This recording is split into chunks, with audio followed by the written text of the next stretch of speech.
Sa nakaraan nating pagkikita, meron tayong isang uri ng kwento na ating natalakay. Sa ating pagbabalik-aral, malalaman natin kung inyo pa bang natatandaan ang uri ng kwentong ating napag-aralan noong nakaraan. Batay sa larawan at ang pamagat nito, inyong natukoy na ang matanda at ang dagat ay isang maikling kwento. Bukod sa maikling kwento, alam niyo ba na meron pa tayong dalawang uri ng kwento? Upang malaman natin kung anong dalawang uri ng kwento iyon, ako ay magbibigay ng larawan na inyong tutukuyin mamaya. Bago natin tukuyin ang mga larawan upang malaman ang dalawang uri pa ng kwento, ay ating munang basahin ang ating layunin.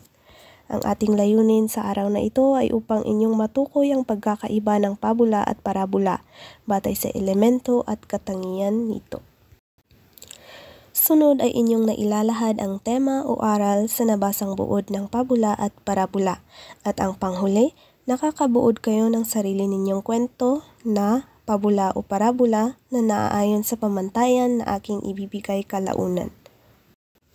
Ngayon ay dumako naman tayo sa inyong pagtukoy sa larawan. Sa unang larawan ng pamagat ay si Pagong at si Matsing. Anong uri ito ng kwento? At sa pangalawang larawan na ang pamagat ay ang alibukhang anak, anong uri naman ito ng kwento? Batay sa inyong mga naging kasagutan, ang unang larawan ay natukoy ninyo na ito ay pabula. At sa pangalawang larawan naman, natukoy ninyo na ito ay parabola. Gayong inyong natukoy na ang mga larawang aking ibinigay ay pabula at parabola, bibigyan ko naman kayo ng mga buod nito at inyo itong babasahin. Magbibigay ako ng 5 oras upang mabasa ninyo ang bawat buod ng kwentong ito.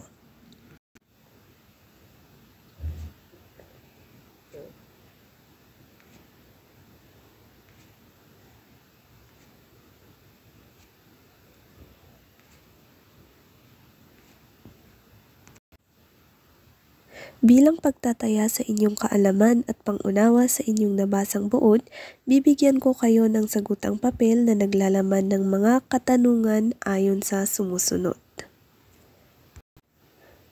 At sasagutan ninyo ito sa 5 minuto.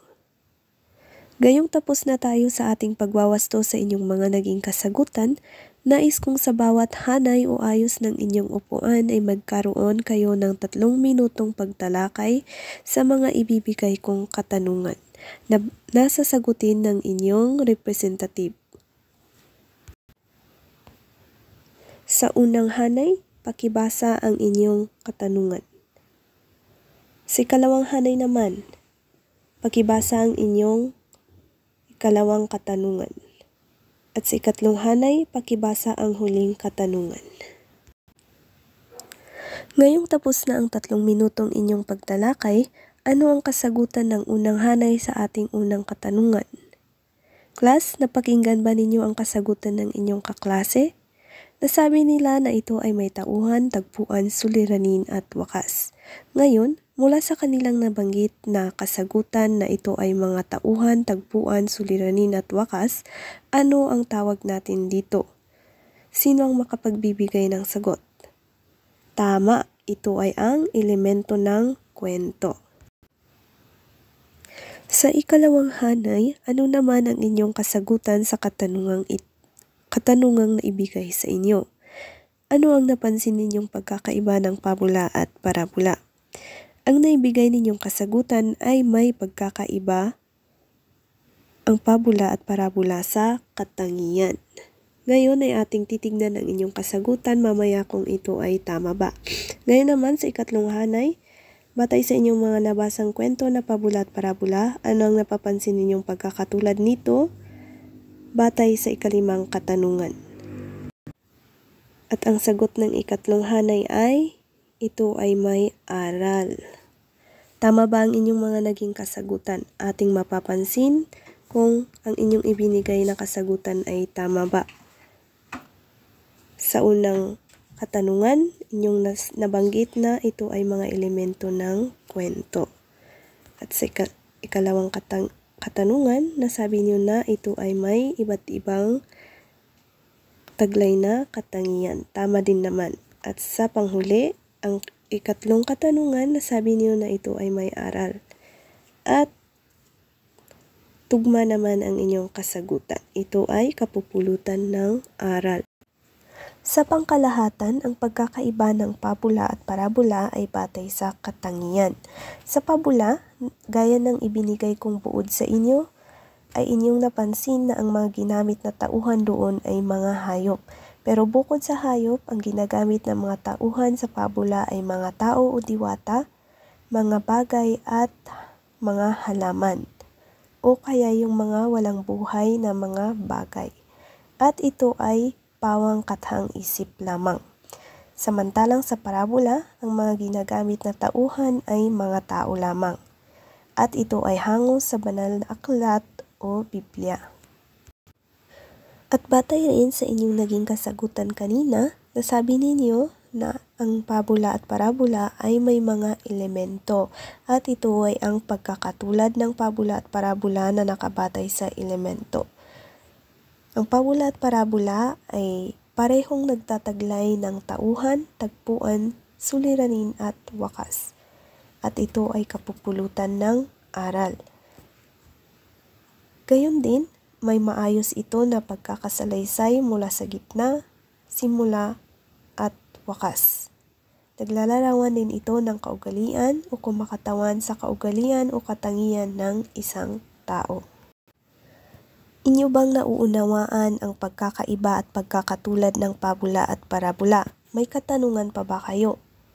Kung gayon na wala kayong katanungan, dumako naman tayo sa pag-uugnay ng mga larawan sa mga pabula at parabola sa mga ibinigay kong halimbawa.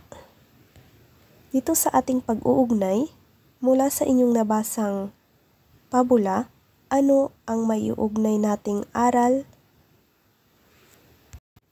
sa larawang ito na maiuugnay natin sa nabasa nating buod ng si Pagong at si Matsing?